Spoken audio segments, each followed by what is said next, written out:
Hey there, how's it going? davidinark. You probably came here expecting some crazy BeamNG drive crashes or a tutorial on how to make the AI in BeamNG drive actually good. This isn't that exactly, although BeamNG drive certainly deserves mention within the context of this particular video. In many cultures, people celebrate the passing of their loved ones by commemorating their birth, their life, their death, usually on their birthday or their death day, on significant events meaningful to particular friends or family members, like anniversaries or the day they broke the all-time scoring record, or the fact that they served as the inspiration for the logo of an entire professional sports league. My point, and the ultimate point of this video, is to focus on the old saying that we die two deaths. The first is the actual death, when, a living creature ceases to live in the world any longer, or when a manufactured creation ceases to be produced. The second is the last time anyone on the planet utters the name of that person or thing. Now, this video serves to prolong the existence, I guess for as long as possible, the names of some of the people, objects, software, or whatever else pops into my head. It's not some long, comprehensive list, but rather my hope is to provoke you into uttering the names of people and things that are no longer with us and hold meaning to you. The idea for this video came about from a weird place. The passing of Jerry West. Now, you may not know, but when you think of the NBA, which I almost never do as I'm not really a basketball fan, but when you do think of the NBA, you probably picture the iconic logo of a man dribbling a ball. Jerry West was the inspiration for that logo. Now, I bring this up because someday the NBA is going to change the logo, and far into the future, West's name may live on because a sportscaster or a historian will pontificate the evolution of sports logos, and West's name will be mentioned once again after decades of social conscious abandonment. Now, before I get too far into this, please note there will be personal connections in here, but there will be plenty of people and things that may leave you heading to your favorite search engine to learn more, or just ask AI. I'm sure AI will happily and convincingly provide the wrong information, gaslighting you into thinking it's the absolute incorrectness. Be that as it may. My father's name was Jerry. Jerry Henderson died in 2007 while working for Halliburton in Iraq. Now, he died of natural causes, enjoying life and letting consequences be damned. When I was a kid, we owned a Ford Pinto. Now, there's a car most people, especially those at Ford, I would imagine, do wish people would quit talking about.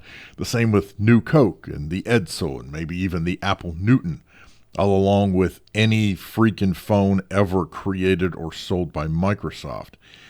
Of course, when one embarks on such a mission as this, one cannot help but start with the inner circle closest to oneself. Family and friends and possibly pets. I'll save those for the end, as most of you watching or listening to this are probably not interested in those so much as the broader spectrum of names or ideas or items. Nostalgia's a weird thing. The TRS-80, Commodore VIC-20, Commodore 64, the Asus EEE PC, Gateway 2000, many other computer-related technologies have seen a resurgence as I'm recording this. COVID-19 and the pandemic led to the rediscovery of technologies long dead to much of the world, because many of us were forced to stay home with very little to do but wax nostalgic. The Raspberry Pi and RetroPie on top of it has seen a huge interest in old video games such as Burger Time, Pac-Man, and yes, even E.T. on the Atari 2600.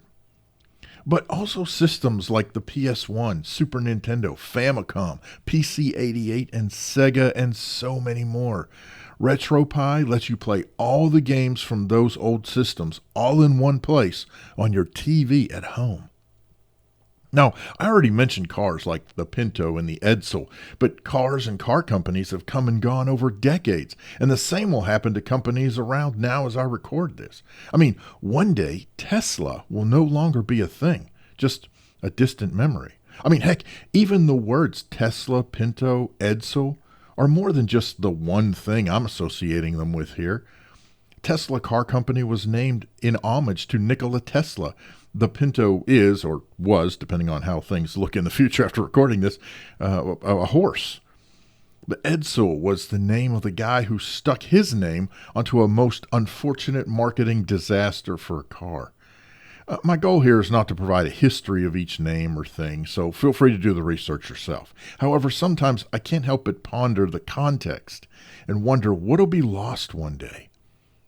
Some folks alive at the time of this recording will no doubt remember the Chevy Vega, the Yugo, the Grand National.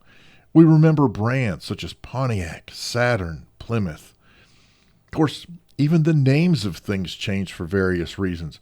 We no longer have Aunt Jemima Syrup, the Cleveland Indians, or the Lance Armstrong Foundation. Smith & Wesson, Blackwater, and Philip Morris are also brands that had to lose their names for various reasons. Ubiquitous names today will be long forgotten someday. Just a few years ago, things like Adobe Flash, MoviePass, the Keurig Cold, it was commonplace. In the future, brands such as Coca-Cola, Pepsi, Apple, Microsoft, Kohl's, Target, and yes, even Walmart may be distant memories of bygone days. Of course, we can't forget people, right? People once on the lips of many folks in the societies of their times. Michael Jackson, W.C. Fields, Mitch Hedberg, Krista McAuliffe, or Miyamoto Musashi.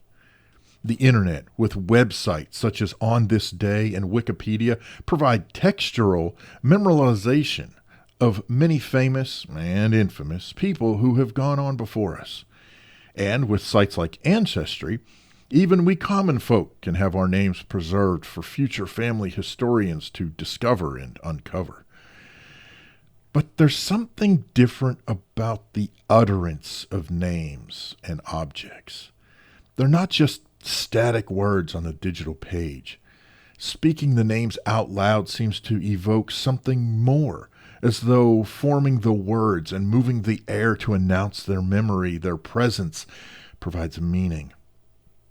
If I read the name Ernie Banks on a post, it doesn't quite hit me the same that hearing his name, or even me saying his name, hits me.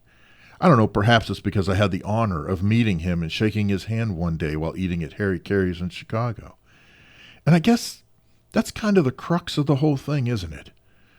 Perhaps speaking these things out loud fires off some kind of endorphins or connects certain synapses, or I don't know, however all that works.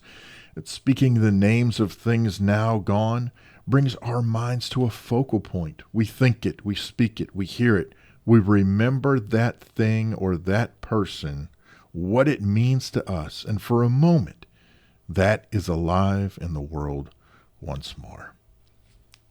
You may have figured out, or perhaps not, that most of the things that I've referenced in this video is something or someone that no longer exists or will one day escape someone's lips for the last time ever. Or, at least until this video, long abandoned and forgotten, is found by some viewer in the distant future. At that moment, the words pour from whatever auditory output mechanisms exist. Each of these things and each of these people will be brought back from the dead, if only for a moment. In memoriam, Gerald Henderson, Ronald Henderson, Louise Henderson, Miriam Houck, William Quillen, Helen Quillen, James Quillen, Margaret Rush, William Rush, Patricia Henderson Reddick, William Billy Wood, Dorothy Busey, Thomas Fenton, Tim Vent, Peggy Reed, Thomas Reed, Klein Compton, Wilma Compton, Elmer Hendricks, Linda Gormley, Paul Gormley, Edith Hunter. The most heartbreaking part of this was not remembering family members and friends. I know there are so many who have gone on, and it's possible that their names will never be uttered again, partly due to my inability to remember them. Also, I had wanted to say the names of loved ones and friends that are currently alive at the time of this recording, but, well, frankly, due to privacy and security concerns, I decided against it. I suppose I'll have to leave that to someone in the future doing the same thing for them one day. Take a moment. Say those names. Say those things that pop into your head. Bring them back, if even just for a moment. I'm David Henderson. Thanks for watching.